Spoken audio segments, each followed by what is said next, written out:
25 metre paint पर 11,905 kilo खर्च पर यह श्रीलंका ब्रॉडकास्टिंग कॉरपोरेशन का विदेशी विभाग है।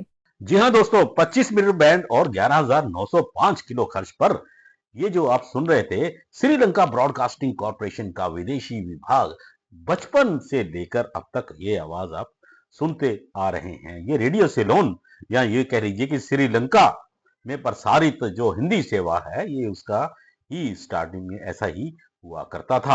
अब ये सेवा बंद हो गई है दोस्तों। बिल्कुल, ये एक बड़ी ही मतलब ऐसी सेवा है जिसका शौक लगा, बहुत से लोगों को इसकी सेवा बंद होने का शौक लगा दोस्तों। तो ये सेवा के बारे में थोड़ा आपको और बता देते हैं कि ये श्रीलंका ब्रॉडकास्टिंग कॉरपोरेशन का जो प्रसारण है हाल ही में बंद हो गया है। इसकी सेवा पहले जो थी ना 2.5 घंटे तक चला करती थी, धीरे धीरे ये कम होती गई इसमें।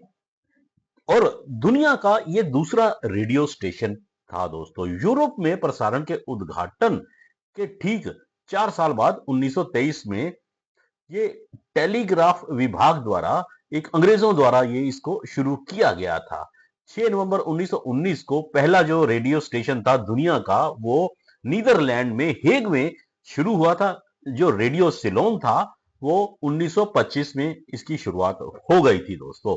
और ये कोलंबो में स्थित इसका पूरा सिस्टम उन्होंने लगाया था, और एशिया का ये पहला रेडियो स्टेशन था। कोलंबो में इसे 1 किलोवाट आउटपुट पावर के मीडियम वेव रेडियो ट्रांसमीटर का उपयोग करके लॉन्च किया था।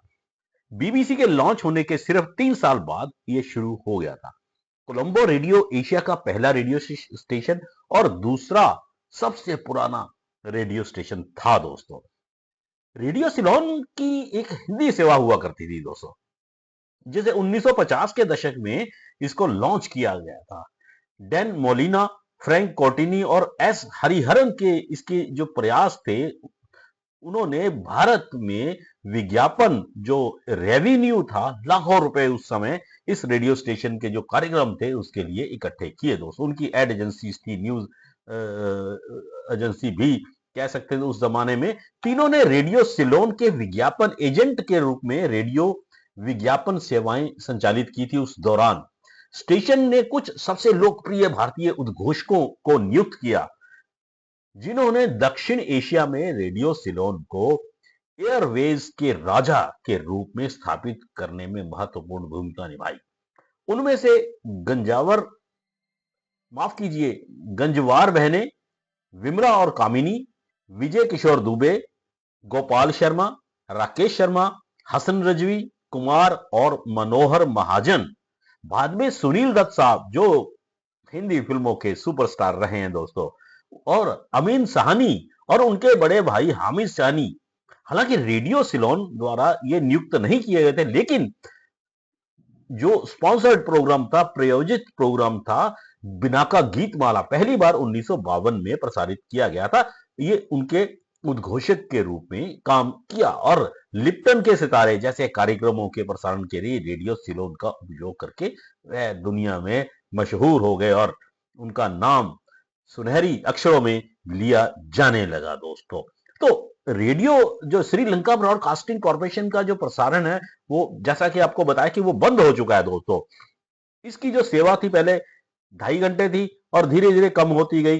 अब आपको बताते हैं कि अगर आपने रेडियो सिलोन या श्रीलंका कॉरपोरेशन विदेशी विभाग है जो इसके हिंदी कार्यक्रम सुनने हैं, सुबह सुनने हैं, शाम को भी आते हैं, और इसको कैसे सुना जाए दोस्तों, क्योंकि डिजिटल का जमाना है, इंटरनेट का जमाना है। वो बहुत खर्चीला सिस्टम था जो मीडियम वेव, शॉर्ट वेव के ऊपर वो अपने ट्रांसमीटर्स लगाते थे। अब डिजिटल हो चुका सारा, और इसके लिए प्ले स्टोर में उन्होंने इसका ऐप तैयार कर दिया है। ऐप का नाम है SLBC। ठीक है जी, आप इसको डाउनलोड करके इसकी हिंदी सेवा का एशिया सर्विस जो उसमें है, वहां हिंदी सेवा का जो है प्रोग्राम आप इसमें सुन सकते हैं, लेकिन वो आधे घंटे का ही है। तो ये तो थी एक रेडियो सिलोन के बारे में जानकारी, जो कि अब बंद हो चुका, जिसके ट्रांसमीटर वगैरह सारा कुछ उन्होंने बंद कर दिया है। तो वीडियो कैसा लगा? वीडियो यदि अच्छा लगा तो इसको लाइक कीजिए, चैनल को सब्सक्राइब कीजिए और ज्यादा से ज्यादा शेयर करना मत भूलिए।